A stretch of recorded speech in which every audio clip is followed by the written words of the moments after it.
Okay guys, so this is going to be kind of a hint video to help you through these practice problems. So let's take a look here. All right, so keep in mind I would like you guys to work on 25 minutes on each of them, 25 minutes without notes, and then 25 if needed. So at this point you should have already spent about 50 minutes, and now you're looking at this little hint video that can kind of help you learn a little bit more if need be. All right, so what we're talking about here is the Phillips curve.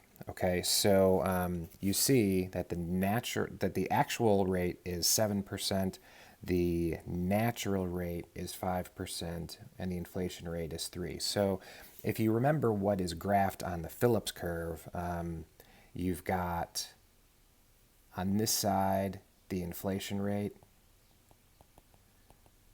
and down here you have unemployment. Remember, that's the weird thing, because as we move out and to the right, unemployment is getting higher. So that's kind of the air quotes bad thing that we don't usually do it that way.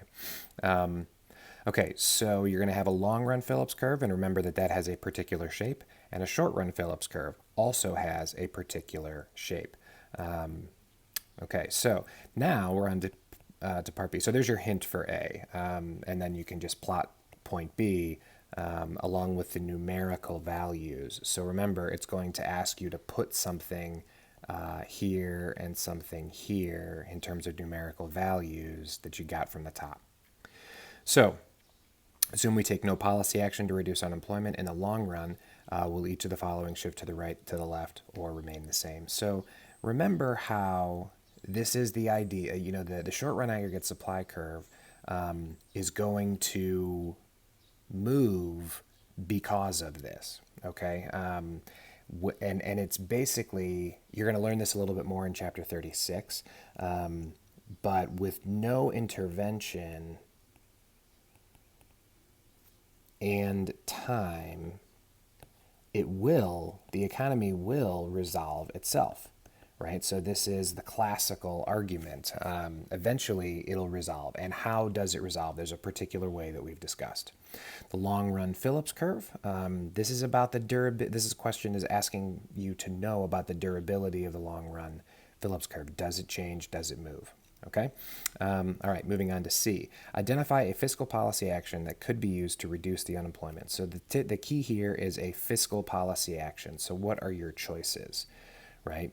They just don't talk about monetary policy action. So it's really, do you know what fiscal policy tools are? And do you know whether you would use expansionary or contractionary? And then draw a correctly labeled graph of aggregate demand and short-run aggregate supply, show the impact of the equilibrium price level and real gross domestic product of the fiscal policy action identified. So you're going to do something expansionary or contractionary with this fiscal policy, and then you just need to graph it. Okay, so there's your hint video. I hope that helps you guys if you're stuck on anything. Let's move on to the next one. Oh, and there were two more questions that were cut off here because they're about currency. So this would normally be longer. This one is a full question, though. You can answer the whole thing. This is a little bit more review. The previous one was a little bit more recent and specific to 35. This one's kind of what we've done the last week or so. All right, assume the economy is currently operating below the full employment level of real GDP, and it has a balanced budget. So this is the first time this has been introduced into a question that you've seen, and that's obviously important.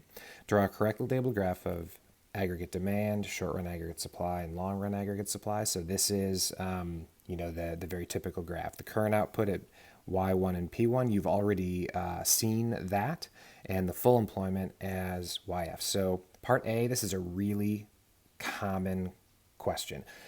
It actually, the wording almost looks the same as what you've seen before. You very well might see it because it's just sort of establishing that baseline, taking this and having you graphically describe it. So the U.S. government increases spending on goods and services by $100 billion, which is financed by borrowing. That's a big deal.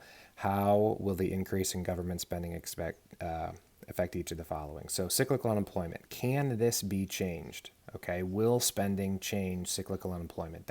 Do you know the definition of cyclical unemployment, and then how unemployment relates to spending? and then the natural rate of unemployment. So this is getting to kind of that durability of the natural rate of unemployment and what it really means. These are both relatively definitional questions. All right, if MPC is 0.75, calculate the maximum possible change in real gross domestic product that could result from the $100 billion increase in government spending. So this is, do you know the formula? Notice maximum is introduced here because, of course, it doesn't necessarily have to be as robust. And we know that the multiplier does have some reasons that it could be lower, but it's asking for the maximum, so it's just pure math. Use the formula. Using a correctly labeled graph of the loanable funds market, show the effect of $100 billion on government spending and the real interest rate. So this is a question about crowding out.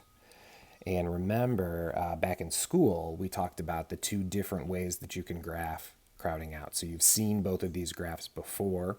You can certainly work your way through them if you don't remember, but just think about the government, which is borrowing $100 billion. How is that going to affect all of the money that's available in the market to lend? All right, well, after you do D, then you will see that the real interest rate is going to change. And what will the effect on long-run economic growth? This was a question that tons of people got wrong because they didn't mention capital stock or stock of capital, whatever you want to call it, stock of capital. So interest rate primarily affects one of the components of real GDP, and that has an impact on our production possibilities curve. So think about it from that perspective. But if a question like this came up, you must mention the word stock of capital. All right, now instead of financing the $100 billion increase in government spending by borrowing, the United States increases taxes. Will this equal increase in government spending and will this equal the increase in government spending and taxes? Will the gross Oh my gosh. Okay. Will it be the same as it is up here? Will the gross domestic product increase, decrease, or remain the same? So this is basically the difference between, do you know the difference between tax and spending? Do you know the formulas? And then do you know their impact on real GDP? Okay, so there's your hint video. I hope it helps. Take care.